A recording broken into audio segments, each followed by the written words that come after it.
What's going on, everybody? It's Blake here with Gorilla Zen Fitness, and what you're about to watch is a video cast I just finished filming with my buddy Mike Hackett. I hope you enjoy it. Mike is the creator of a new fitness concept called Syphus training. He'll tell you more about that in a second here. Hope you enjoy it. What's going on, Mike? What's going on, Blake? How are you? Doing well, man. Hey, it's nice to finally sit down and talk to you. Yeah, absolutely. I mean, we go way back, probably 10 years, so it's good to kind of catch up. I know whenever we sit down and talk, we always have some good discussions, so this should be fun. For real, man. So let me just tell everybody watching or listening to this chat who you are. But this is my buddy Mike Hackett. He and I both met each other years back at a gym in Harbor Woods, Michigan, where we both used to work. Mike is now the creator and CEO of a new fitness concept called Syphus Training, and he'll tell you more about that in a minute here. But Mike also has a bachelor's degree in exercise science. He's a former health and wellness columnist for a local syndication here, and he's also an ACE certified personal trainer, and he's been one for about 8 years now. So yeah, thanks again, Mike, for being here. But I kind of, basically the topic of the chat today is going to be centered around what you're doing now and kind of how you transitioned into that. So Right. Mike runs a company called Syphus Training, and he's actually in his facility right now. I can see your logo in the background over there. But why don't you tell people what Syphus Training is? Because a lot of people are going to be watching this and going to be like, what the heck is that? What is this? So why don't you kind of give people like the rundown as to what Syphus Training is, and maybe some like inspiration or ideas that you had that kind of led you to create it. Like, how did you come up with it? For sure. I mean, it's kind of a lengthy explanation, but I mean, it was kind of a lot of things kind of led up to me coming up with the idea, and honestly, it was a lot of different things. I was bored with my old training routine. I used to just be pretty much what you call a meathead and just lift it, and then all I would do is just a little bit of cardio here and there. And I felt like my workouts were kind of leaving me short of what I wanted to achieve in fitness. And then I guess it was kind of a lot of things, a lot of trial and error, a lot of testing things out, and it was pretty much a year and a half. It went from just an idea to something that I implemented with a small set of other guys trying some things out. As essentially they were kind of like guinea pigs and starting this whole process. And then it led to getting a pretty good following at, like you said, Point Fitness and Training Center, which is in Harper Woods. And then from there, I came up with a scoring system, which I can get into. But really, it was just kind of an evolution or a progression of things that all kind of, I guess, being in the right place at the right time and having kind of the right resources and just being kind of bored with my current workout regimen kind of led me to come up with this idea that Syphus Training. Yeah. Yeah, I remember being around when you in its baby stages. A lot of people that I'm sure are doing it now are used to it in its more mature form. And I just remember thinking like how like novel it was, what you're doing. And it still is, definitely. I think that it's extremely unique. But for the people watching that still don't know what Syphus is, you kind of gave them like a background on how you came up with it. But what does like Syphus training involve? Like, what if somebody came into your studio or your facility there? It's not really a studio; it's much bigger than that. If they came into your facility and they signed up for like a class, what would that class entail? Like, what kind of stuff would they be doing? So what we do now, kind of in its mature form, is we really try to kind of market ourselves or brand ourselves as a sport. We don't call ourselves a gym. Each location is called a turf. Everything is done on essentially an indoor football field. So if you were coming into our workout, what we're going to do is we're going to give you an hour-long workout. And that workout usually consists of different circuits, and each circuit has its own progression, and each progression is a different pattern of exercises. And each one of our exercises we call tasks.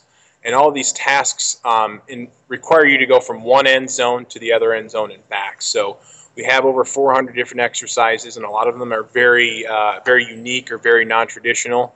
The exercises may require you to run or jump or crawl or push a plate, carry a weight, and all these tasks that we do are given a numerical value, a score.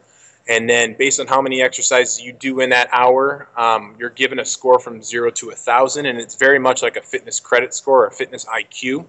And then we keep an ongoing average of all the scores that you get in all your different days that you come in and train with us. And we compare those averages to how you're doing, on any given day. And we have different subsets of stats that, I mean, it's not really important to the viewers right now, but it gives us a quantifiable way of measuring someone's fitness level. And so it's really very much like a sport, and it also gives the person who's working out a lot of feedback into how they're improving their score and improving their fitness level overall. Yeah. And I think, yeah, I mean, it's probably like hard to explain that to people too, right? I mean, I think you probably, yeah, I think you probably agree that the best way. Go ahead. Even just like starting from a business standpoint, people would ask me like, "Oh, you're going to start your own business? You got this concept? Like, what is it?" And the hardest thing was to come up with that like elevator pitch to say, "Hey, this is what it is." Yeah. Because it is such a complex thing, and that's what a lot of even our members try to get their friends to come in. It's not like anything else like out there right now, like CrossFit or Insanity. It's so far on like off the radar right now that it's really hard to explain to somebody who hasn't done it. Yeah.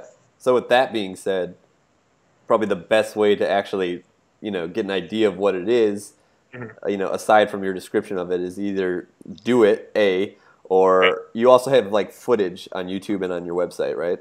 Yeah, yep, and that's usually what I steer people towards. If they're curious into learn what Syphus training is, we have a 5-minute informational video that explains what Syphus training is. Essentially, it's everything I just said, except you're going to see some footage of us doing some of the exercises. Yeah. And even when we took those videos, those were probably 2 years old, and now we've kind of almost doubled the amount of exercises we have, and it's really kind of spreading. Yeah.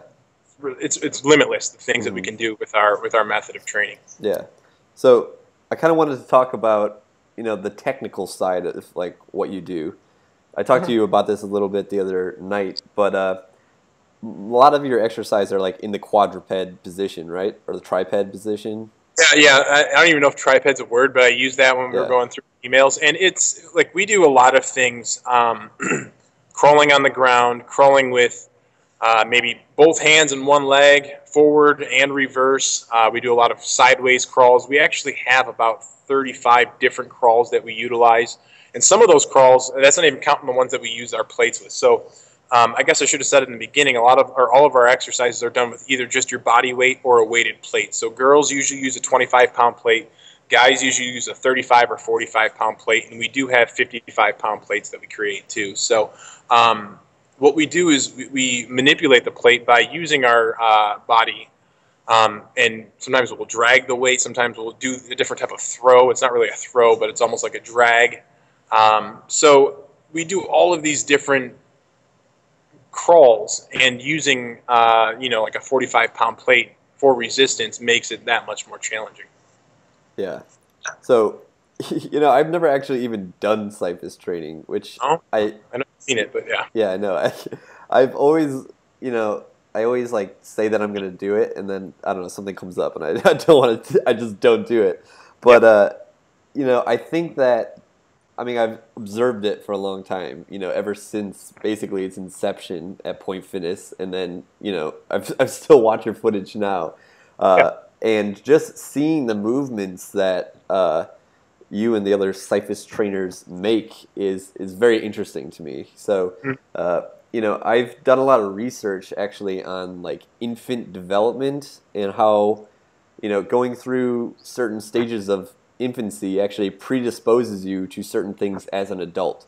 So really? Something that I found really interesting with Syphus is its the prevalence of these quadruped movements, being on all four limbs. And I think that's great for preventing injuries and just optimizing performance. So I kind of wanted to tell you about this, different stages of crawling in infancy. So sure. infants, I think there are like 2 stages of crawling. There might be 3, but there's definitely 2 that I'm aware of. But as an infant, the infant first starts in a type of crawl that's called like a reptilian crawl, where they move like laterally side to side like this, right? And basically they move like that for a while, and then they progress into what they call a mammalian crawl, which is they're more upright and they're moving like this, and their knee is coming to their elbow. They're moving, like a normal toddler would crawl. I mean, I guess you do think of like that reptilian crawl when you think about very, very young infant. But as they mature, they progress into this mammalian crawl.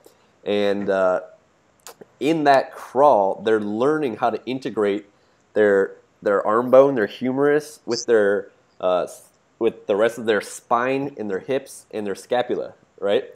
And it's very important that they go through that in order to be able to use all of those things in a functional way. And what happens lots of times is either A, parents will encourage their infant to stand and walk too fast so they don't progress through that stage all the way, or the infant will go on like tile or hard floors and it'll hurt its knees, further encouraging it to stand up faster than it's supposed to. But when that happens, you have this infant that doesn't properly know how to use its shoulder, and there's specifically their scapula, their shoulder blade, in conjunction with their humerus. You have to make sure that those are moving properly in something called a scapulothoracic rhythm or scapulohumeral rhythm. And if it's not moving at the same, like if they're not moving in conjunction with one another properly, you don't have optimal shoulder mechanics, and that predisposes you to injury. So one of the ways that some of these movement practitioners and movement therapists treat these people with like shoulder dysfunctions and back pain is they'll put them back into those crawling positions, into those quadruped positions, in an effort to reintegrate all of those joints within their like neuromuscular system to kind of get them out of pain and prevent further injury. So that's one thing that I've always thought was really awesome about Syphus is just how often you're on all 4 limbs, and from an evolutionary perspective too, we've only been upright for like a few thousand years in the grand scheme of things. Most of our other mammalian ancestors were like down like this, other vertebrates. So, it makes sense that being in a quadruped position, like when you're training over and over again, has like prehab, like injury prevention applications. And I have my clients do a lot of like forward and back bear crawls and lateral bear crawls and things like that. But, in a way, it's taking a step backwards to go forward, or learning to crawl before you can walk or run. And especially in Syphus, we do a lot of things that we call them plus run tasks. But what that means is we do a stationary version of a crawl before you end up doing the actual crawl. So it teaches you kind of like the stationary or the finite progression, then you lead up to doing the actual crawl, and then eventually you do it with resistance too. So that's really interesting, because I can totally see how a lot of times we'll teach people, I guess what I'm trying to say is mechanics, or teaching them coordination, and a lot of people, they're so unfamiliar with the movements of crawling on the ground, or maybe using 3 legs to crawl, that they're really retraining their brain and retraining their bodies to move in such a manner. And then eventually, once they get it and they get that kind of that rhythm and that cadence to their movements, they're not only does their fitness level go up, but you can see that they're more coordinated, and then the way they can carry themselves is it's really interesting to see how it all kind of comes together. Yeah, those are the people too that learn to stand and walk too quickly. Right. Like you can draw a correlation between the amount of like proprioception and just awareness of one's own body and space and time. You can see a direct correlation with that and, these missed stages of crawling in infant development, which is, it's like really bizarre. And a lot of people don't realize like how important that is, to be able to move and live functionally. But yeah, you just used my favorite word, proprioception. Yes. Proprioception, I mean, you said it yourself. It's awareness of your body movements, especially in space and time. Yep. And for me, I mean, I think that's a really important thing to have. And Syphus undoubtedly teaches you that, to be aware, like with your body, with your brain, of the movements that you're making in each and every step. And, For sure. and also progressing in a way that you need to push yourself and be present with your body, to push the thresholds that you maybe are. You got to get out of being an autopilot if you really want to reach a higher level of fitness. Yeah. Yeah, and I think that if not just the fact that you're crawling increases proprioception, but the fact that you're moving in so many different planes of motion in Syphus training, that also helps increase that proprioception. But yeah, proprioception is crucial. You know, the root word of proprioception, proprio, in Latin actually means one's own. Inception is just like perception. So it's one's own perception of one's self and awareness of one's self. Yeah. So many people...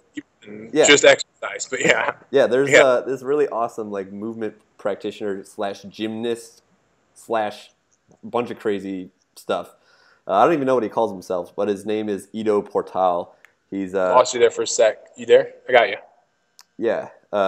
So this guy's name is Ido Portal, and he basically does like all sorts of different movements, and he's like a gymnast, martial artist, but he always says that he doesn't understand why people are always trying to move external objects like weights and things like that before they even learn how to move their own bodies. You know, so it's I think you definitely nailed that on the head with Syphus training, and I think it's great for building that self-awareness in space and time so that people can get better at moving themselves and subsequently better at moving other objects like weights if they choose to do so. But first you have to master yourself, right? It's like understanding yourself. Yeah, absolutely. You have to understand yourself. And it's so funny you say that. I was just in Chicago last week, and other people who do Syphus training will tell you this. It's really almost a foreign thing now for me to go into a regular gym and be surrounded by machines and be surrounded by people on like a not a leg press, but like a leg extension, just doing one muscle group at a time and isolating that muscle group. It just seems so different to me that like I almost have a tough time relating to the people that are in a regular gym, because I just the way I've been out of that realm for a long time now. It's been 4 years, and it just seems like synthetic to use machines rather than just use your body, you know. Yeah. And so I mean, you hit the nail on the head too with what you just said. So that's interesting. Yeah. So talking about Chicago, coming back to Syphus, I know that you have plans to expand the business. So, you know, right now you're kind of like confined, isolated to southeastern Michigan, right? Right. Right now we have a space in I'm in Harrison Township right now, and then we also have a location in St. Clair Shores on 9 Mile. In 2015, the plan is to open up 2, if not 3 more locations in Michigan. Without going into too much detail, because everything's not official yet, we are planning on opening up one in Downriver, one in the Royal Oak area, and then one's kind of to be named. We're not sure exactly where that one's going to be, but for sure 2 locations, if not 3 by this year. And then the plan is to be on a full-scale franchise mode come later in 2016. So that's when, you know, the people watching this video that don't live in Michigan will be able to, you know, get it. Yeah. Yeah. We hope to hit the ground running, and I kind of have really big aspirations for Syphus. I really do think we have the vehicle to kind of, in my opinion, I kind of see CrossFit as kind of being the juggernaut in fitness, unfortunately, right now. But I do think that they're on their downtick, and I think that we're kind of the answer that's going to replace that that kind of movement. And like I said, I think we have the vehicle to kind of take the nation by storm, because we are so different, and we offer something that I think the fitness industry is really kind of begging for. Yeah, that's awesome. So we got about like 10 minutes here. I want to keep this thing under a half hour, but you brought up CrossFit. So that's something that I always enjoy talking to, you know, fitness professionals about. But what is your opinion on CrossFit? Well, you want my politically correct? No, I just want your opinion. I can't stand CrossFit, to be honest. And it goes just beyond their method of training. I think it actually stems from their business model. I don't think I'm not going to name names or anything like that, but I do know that the structure of their business is kind of what has a trickle-down effect to the reasons of why they do not have a very uniform and safe workout. I will give them the benefit of the doubt, saying that they've brought, I guess, high-intensity training to the forefront and push the envelope in that sense. So I do give them credit for kind of pushing people past thresholds that maybe they wouldn't normally do. But I don't think that their workouts are geared for the average Joe, the everyday person. They're better for a professional athlete. They're better for an Olympic lifter because those are the types of lifts they're doing. I watch the CrossFit Games and I'm infuriated with, it looks like all it is like get the weight up as quickly and as fast as you can, as many times as you can. And that's not the proper way to lift weight, especially the types of lifts that they're doing. And it's no wonder why they have so many injuries. And they're just doing unnecessary lifts and doing unnecessary reps. And to me, it's too much, too soon, too quick. And I don't think it's something that could be sustained for a longer period of time. You're going to start seeing people that maybe they're in their 20s and 30s now. They're not going to be able to do that into their 50s, 60s, and possibly 70s. Whereas and I'm going to boast about Syphus. Syphus kind of hits like all quadrants, young, old, male, female. You can do this for time, and just because you're just using your body weight, you're not overloading your joints, you're not overloading your body. And it's we design the workouts in a way that you're not, I mean, you could do it almost every single day rather than killing yourself with overloading your body with unnecessary movements and unnecessary weight. Yeah, I don't think I've ever publicly given my opinion on CrossFit, but I have similar issues with it.